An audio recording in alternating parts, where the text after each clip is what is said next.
नमस्कार मंडळी, पुन्हा एकदा नवीन व्हिडिओचं मनपूर्वक स्वागत आहे. चला तर आज आपण आलो आहोत रत्नागिरी श्री झरीविनायक मंदिरामध्ये दर्शन घ्यायचं. चला तर मग या व्हिडिओच्या माध्यमातून मी तुम्हाला दर्शन घडवणार आहे. चला तर मग दर्शन घेऊ.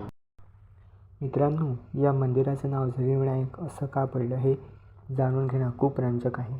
मंदिराजवळ गोड पाण्याचा झरा, नैसर्गिक झरा सतत वाहत असतो. विशेष म्हणजे समुद्र अगदी जवळ असून सुद्धा हा झऱ्याचं पाणी खारट नसून पूर्णपणे गोड आहे.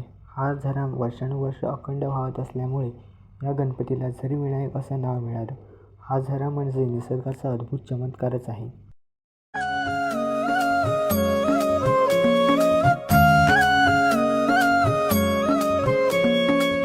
देवा तुझ्याच साठी उघडून दार, वाट पाहून झाली फार. चिंता हरून देवा थकला असणार, दे माझ्या खांद्यावर भार. थोडा इथं टेकून जा, घास खाऊन माझ्या. मंदिराचा इतिहास. स्थानिक लोकांच्या कथेनुसार झरीविनायक मंदिर हे अनेक वर्षांपूर्वी स्थापन झालेलं प्राचीन मंदिर आहे. पूर्वी या भागात घनदाट जंगल आणि निसर्ग होता. त्या काळात स्थानिक लोकांनी गणपतीची स्थापना करून या ठिकाणी पूजा अर्चा करून सुरू केली. हळूहळू या गणपतीची महती दूर पसरत गेली आणि आज झरीविनायक मंदिर हे रत्नागिरीतील एक प्रमुख.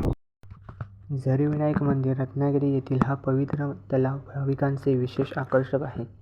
या तलावात असलेले असंख्य मासे पवित्र मानले जातात. भाविक श्रद्धेने या माशांना खाऊ घालतात आणि त्यांचे दर्शन शुभ मानले जाते. तलावातील शांत वातावरण मंदिराच्या आध्यात्मिक सौंदर्यात भर घालते. मंदिराचं दर्शन वगैरे आता झालेलं आहे. आता आपण आलो आहोत समुद्रावरती बीच बघण्यासाठी. चला तर मग बीच बघूया. प्रकारे आहे तो झाडी बघू शकता, डोंगर कशा प्रकारे आहेत. तो पुढे आहे समुद्र किनारा, बाजूला नारळाची वगैरे झाडं आहेत. खूप छान असा समुद्र किनारा आहे.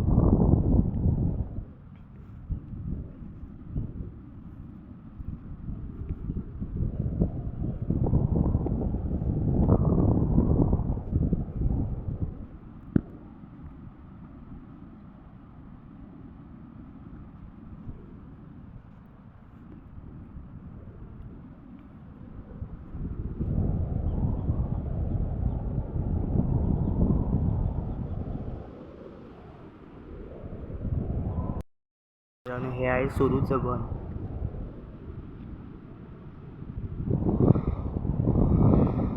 बाजूला तसा सुंदर असा समुद्र किनारा.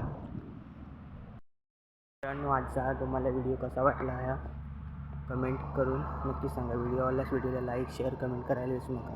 धन्यवाद. पुन्हा एकदा भेटून नवीन कशा छान तोपर्यंत बाय बाय.